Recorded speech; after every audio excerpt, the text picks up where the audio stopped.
பல கிறிஸ்தவர்கள் உங்களிடம் சொல்வார்கள், இயேசுதான் கடவுள் என்று. சிலர் சொல்வார்கள், அவர் கடவுளின் மகன், ஆனால் இருவரும் ஒன்றுதான் என்று. மிக சிலர் சரியாக அவர் கடவுளின் தூதர் என நம்புவார்கள்.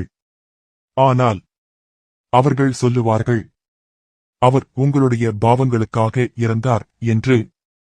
அவருடைய இரத்தம் நம் பாவங்களை கழுவும் என்று. சரி, கொஞ்சம் யோசித்து பாருங்கள்.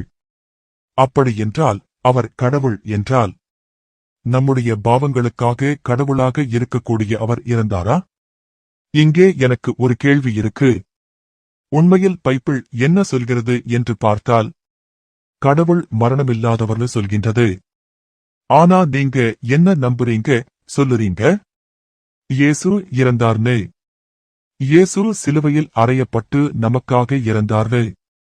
அப்போ கடவுள் இறந்தாரான்னு கேட்டா, அப்போ நீங்க உடனே சொல்றீங்க, இல்லை இல்லை, கடவுள் மரணிக்கவில்லை, அவர் மனிதனாகத்தான் இறந்தார் என்று. சரி, அப்படியென்றால் இயேசு என்ற மனிதர்தான் உங்களுடைய பாவங்களுக்காக இறந்தார் அல்லவா? அதுதானே உண்மை. அப்போ நான் கேட்கிறேன், நீங்க மனித பலியை நம்புறீங்களா? அதுதான் கடவுளுடன் சமாதானம் ஆகுற வழியா? அந்த பலி கொண்டுதான் கடவுள் உங்கள் பாவங்களை நீக்குவார?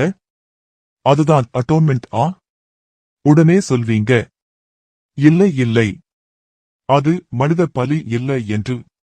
ஆனா உண்மை என்ன என்றால், உங்களுடைய நம்பிக்கை மற்றும் கூற்றின் அடிப்படையில் அது ஒரு மனித பலிதான். ஏன்னா இயேசு ஒரு மனிதர், கடவுளின் தூதர். அவர் உங்கள் பாவங்களுக்காக பலியாக்கப்பட்டார். அதைத்தானே நீங்களே சொல்றீங்க. இன்னொரு விஷயம், இயேசு ஒருபோதும் மனிதனை பலியாக்கணும் என்றோ, நான் தான் கடவுள் என்றோ, என்னையும் ஏன் அன்னையையும் வணங்குங்கள் என்றோ, நான் உங்கள் பாவங்களை நீக்குவேன் என்றோ எங்கும் போதனை செய்ததே இல்லை. அவர் உங்களுக்கு நேர் வழிதனை போதித்து சுட்டிக்காட்டி உங்கள் பாவங்களில் இருந்து விலக்கி கடவுளின் புறம் வழிநடத்தவே செய்தார். அதுதான் வழிமுறை. உங்களுக்கு பாவங்களை சுட்டிக்கட்டி தடுத்து உங்களுக்கு நன்னெறிகளை போதித்து உங்களை நேர்வழி நடத்துவது அல்லவா? இஸ்ரவேலே, கேள், நம்முடைய கடவுள் ஒரே கடவுள்தான். ஆகையால் உன் முழு இதயத்தோடும், உன் முழு ஆத்துமாவோடும், உன் முழு மனதோடும், உன் முழு பலத்தோடும் உன் கடவுளாகிய ஆண்டவரை நேசி. உபாகமம் 6:4-5. பலர்